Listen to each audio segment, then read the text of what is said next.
श्रीसङ्गीतयोगिन्यै नमः। श्रीश्यामायै नमः।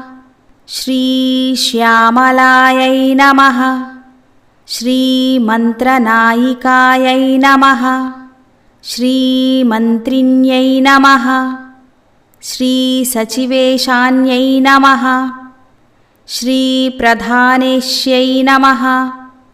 श्रीशुकप्रियायै नमः।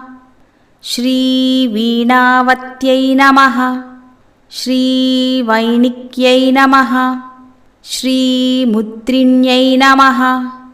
श्रीप्रियकप्रियायै नमः। श्रीनीपप्रियायै नमः। श्रीकदम्बेश्यै नमः। श्रीकदम्बवनवासिन्यै नमः। श्रीसदामदायै नमः।